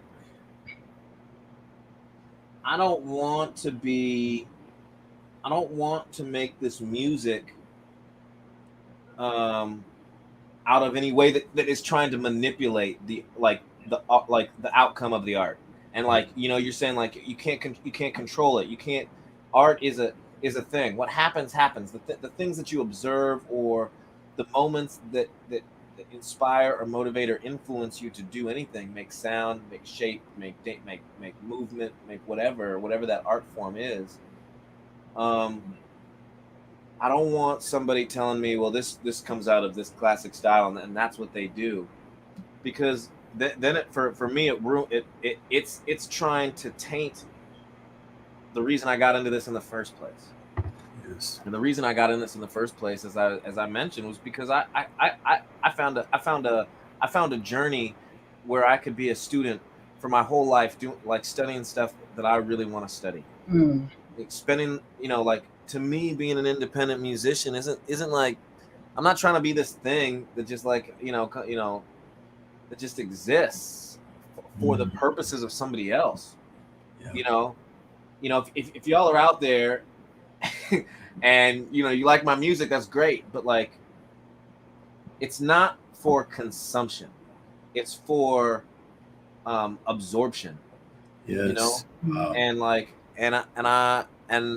or like it's for like vibration or something, you know, like it's for the moments that I get to like play something and share it and see somebody move their feet or find, you know, a coordination with it or a vibe with it. Or if I'm playing music with somebody, it's like being able to like play something and not have to say anything, and just like, and like words and stories and stuff comes out of these instruments that you play with people. That's what being an independent musician is for me. It's having the agency, like you mentioned, to let music be what it's supposed to be for me. Yes. And you know, I feel like I've had a couple of these conversations with you, Mike, and like, you know, like it's like I want to be able to explore stuff in a way that I get to explore it, and I don't want to be defined by it. And like I also like, you know, I want, you know, so many of the musicians that I admire, that I've looked up to, or that I've studied over this past, you know, however long I've been studying this, you know, this roots music, they had other jobs, you know, like they were doing something else, you know, and then they made this music, and because at the end of the day, you know, that's what, you know, during the day, that's what they were thinking about, and they came home and they made it, and then they happened to be recorded, you know, because of an industry that wanted to consume it, and not against the industry that already existed, you know, being able to, you know, I speak about these old, you know, like you can even look up videos of like, you know, music in West Africa. Some dudes playing like an oriti, like an African violin, while people are like farming the crops, because like the music is meant to like hold a pace and a groove and a vibe to make the work easy. Yes. Right? Or like, you know, people in America in the Appalachians, you know, like they get together to like, you know, to shuck the corn or do whatever, so that at the end of the night they can have a barbecue and play music together. In the hills of Mississippi, you know, they have these picnics every Saturday so that they can play music together and dance and eat and vibe. Yes. And that's what I want to do. You know, I don't ever want to have, you know, I've spent like the last 10 years of my life as an independent musician trying to like make this money, like trying to stay relevant or whatever. And I hate that, you know. So, you know, my goal moving forward after this pandemic, after I've had that space and that time to really think about what I want from this stuff, you know, has been me sitting in this room a lot, you know, maybe doing stuff to help elevate my mind while I play this music. You know what I'm saying? And like I just sit here and I play and I write and I turn over here and I play the piano and I turn over here and I play the marimba and I go over there and I play some drums because it feels good, and like that's how I want to create. And before I was always trying to rush to this next place, trying to get this gig, doing this thing over here. I didn't have any time to even practice the songs that I was playing on stage. I was basically, you know, I mean, this is an exaggeration, but I was basically learning a song on stage. You know what I'm saying? And it's like, you know, and that's a lie. I mean, I polished my shit up, but I mean, I didn't have time to even sit with the music and like let it become me, because I came home and I was doing stuff for the collaboratory and I was doing stuff for this. You know, to answer your original question, Sharon, I don't know how the hell I fucking did it.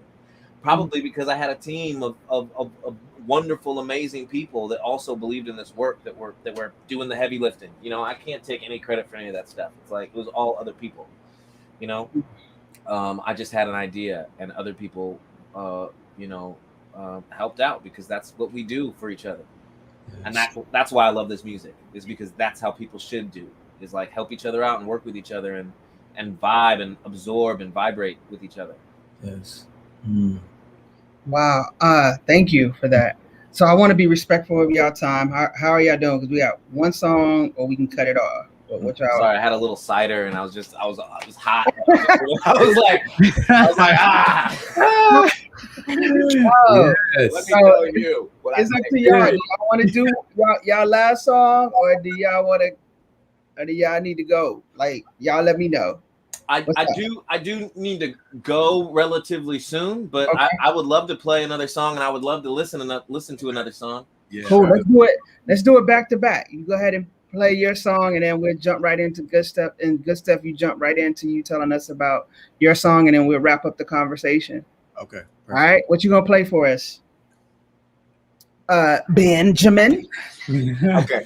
Well, I think I already did my rap. I'm gonna play a song that just relates to what I just was talking about. And yeah, I don't need to say anything else. Period.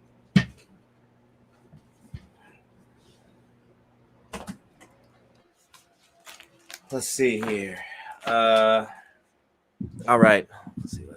I'll come up real close to the mic. So we can get up real nice. Intimate.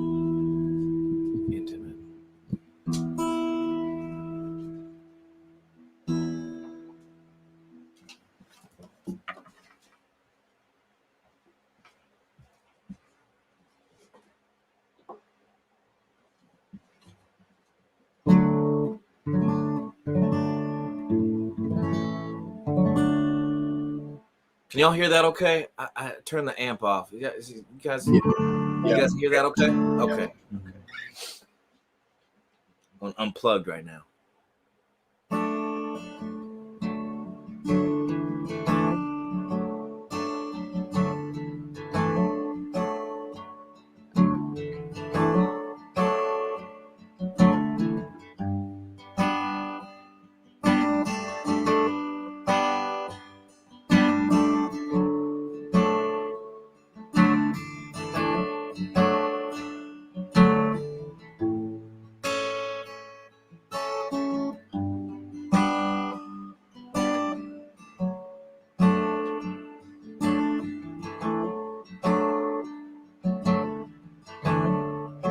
I am walking down an ancient path.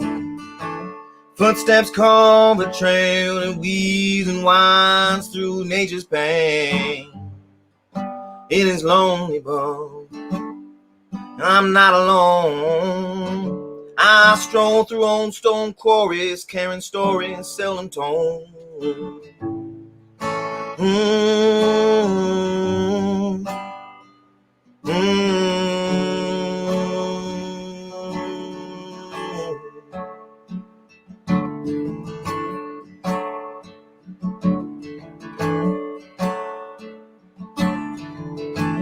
And I am sailing on an open sea.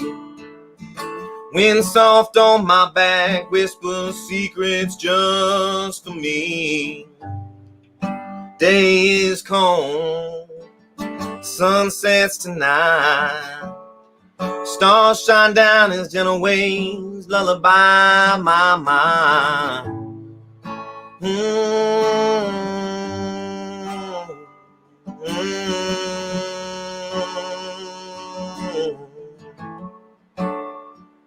And I am calling, I'm calling to the ancient one. Yes, I am calling, I'm calling to the ancient one.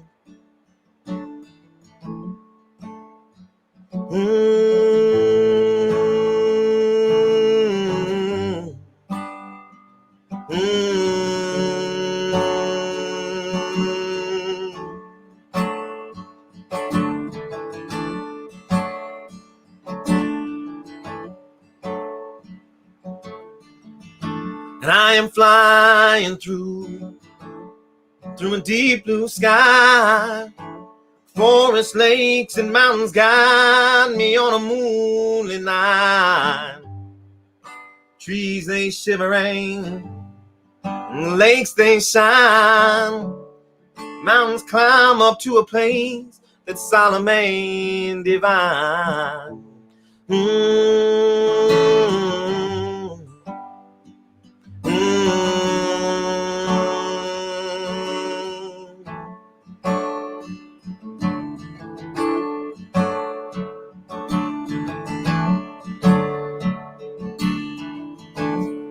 I am calling back to the days before, the memories of lessons learned by ways of oral law. And I feel the joy, and I hear the cries, a gospel sung through generations, space, and time.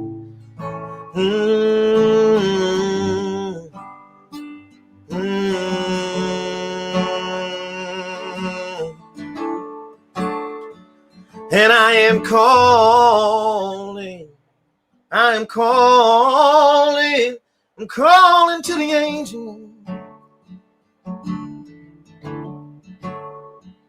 And I am calling, I'm calling to the ancient one.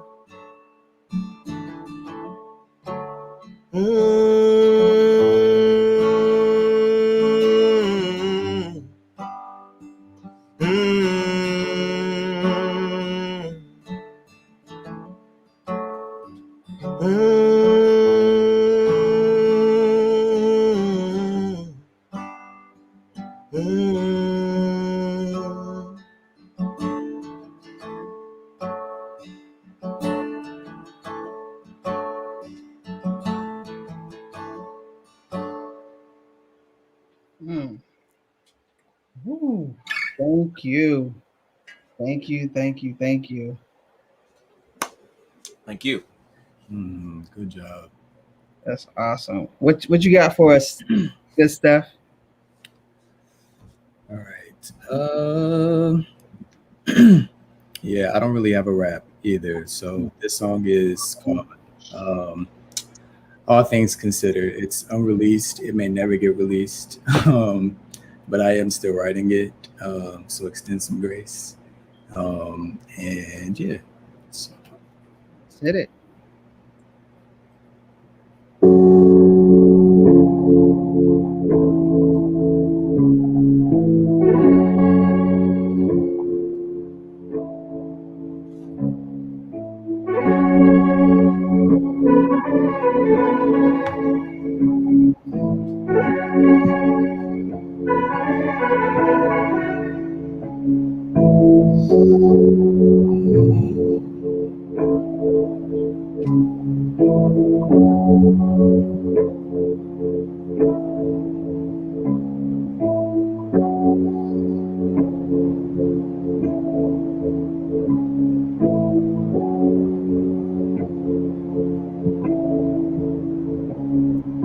Precision ain't the word no more. Say fucking penetration is the only way to go with me.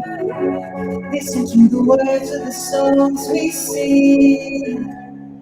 Frustration ain't the word no more. See, fucking penetration is the only way to go. It's smoother. All things considered.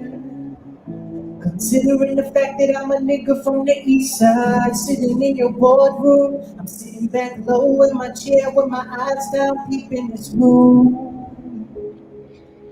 My eclecticism so dashing tonight, and I won't humble my pride, cause I was steady working day to the night, just so I can find a piece of pride to shine.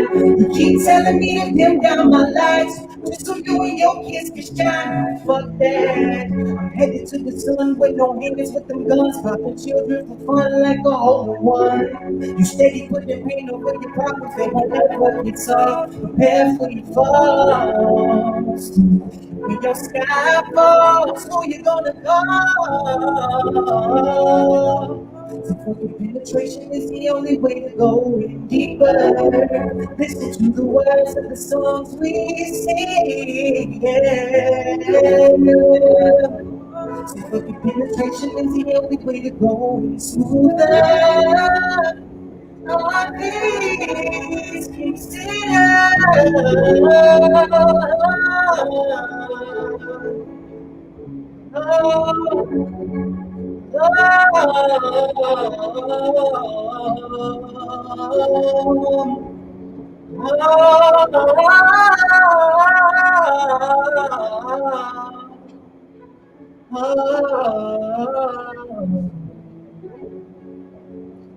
So shorty.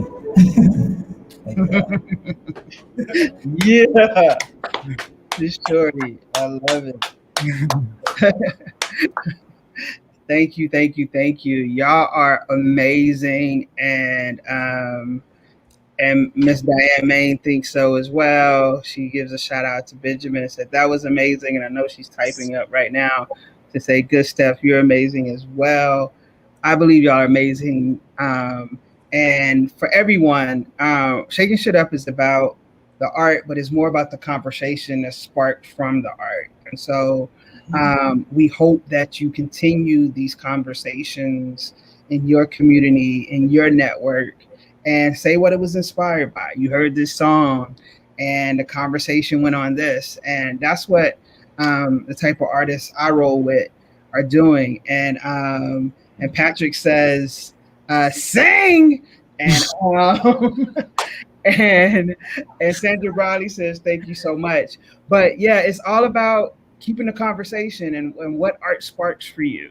And that's why we do the work that we do. We're not chasing dollars, but it's always helpful. So throughout the night, you've seen Benjamin and GoodSteph's Cash App and things of that nature. Please sow into these artists as they're creating work and making our community a place where we can be we can understand each other better. And that's what it's about. And so we really do appreciate everyone. And the next Shakin' Shit Up will be September 9th. We have 3 artists that's coming on. It's going to be crazy. They're my friends out of LA, Charles Reese, Shirley Barber, and Lorinda Hawkins Smith. So it's going to be crazy. Theater, visual arts, it's all coming to the table. But before we go, Benjamin and GoodSteph, tonight was the first night that y'all met.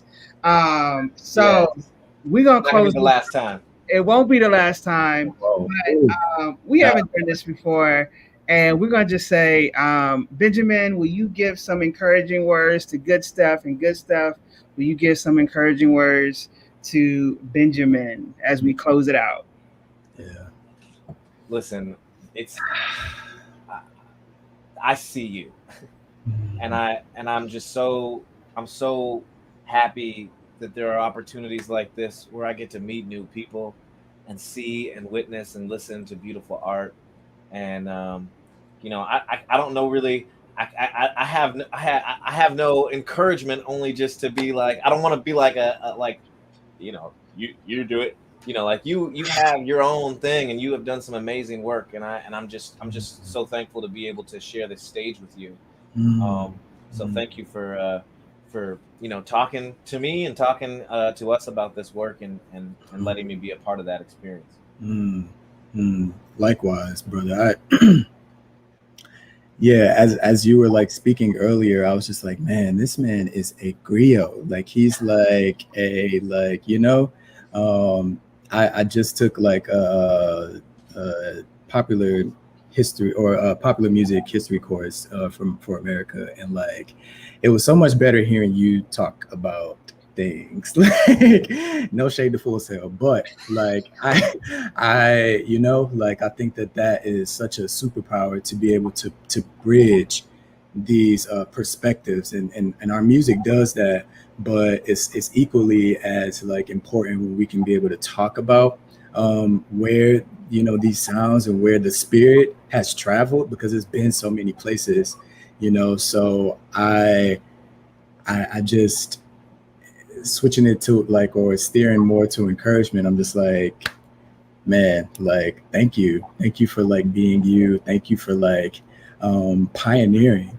Like I wish that I would have like known you while I lived in Seattle, but like God brought us here today for a specific purpose. I don't take it for granted at all. Like this, I feel so full having been here with y'all. Like, so thank you. Just thank you for your light, Thank you very much, and thank you, Sharon and Mike. Yeah, wow, Yes. you guys are putting a really cool program together. Yes.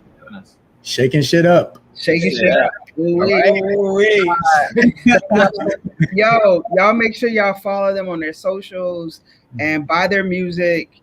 Go to their websites, buy their music. They're on all platforms. Definitely. Michael, what do you have to say to end the night?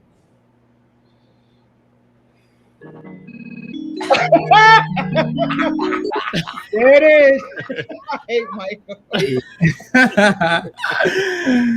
No, thank you for all the gifts that all of you have shared. And Sharon, thank you for that amazing, beautiful close.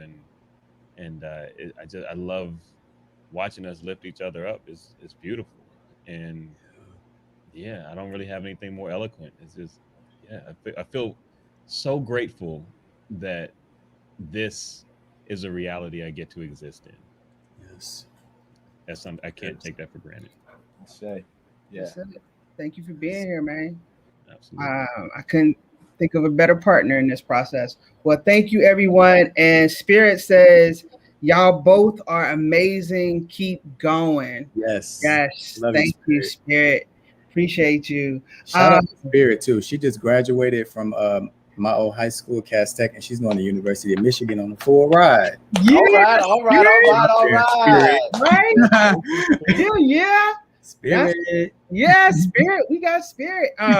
That's what's up. Everyone, CD Forum, we have a fundraiser coming up on August 20th called Decadent Descent, a super sexy fundraiser. Go to cdforum.org for more information on that. And GoodSteph, Ben, y'all got anything coming up people need to be aware of? This is really why I'm an independent musician, because I don't know. It's all on the calendar somewhere. Yeah. Same for me. I am working on a podcast for Seattle Shakespeare right now, and I'm working on Three Musketeers at Book It. Okay. So yeah, I'm just like in the lab, There it is. Keep independent, Keep grinding, keep doing y'all. Let us know. I lied. I do. I'm in a thing on the 21st for Chomp, and y'all should come down to Marymore Park and hang out and do that. I do know that. I do know that that's coming up. That's happening. See, Nice. there it is, Marymore Park. Follow these gentlemen on their Instagram, social media. Go to their websites. Give them some love. No diggity, no doubt. Shaking shit up. Michael, take us out. Appreciate y'all. Yes. Thank you, everybody. Peace. Y'all hold tight for a second. Shaking shit up. Shaking shit up. Shaking shit up. Ooh, shaking shit up. Shaking shit up. Shaking shit up. Ooh, shaking shit up. Yes. Period. Don't you play it again.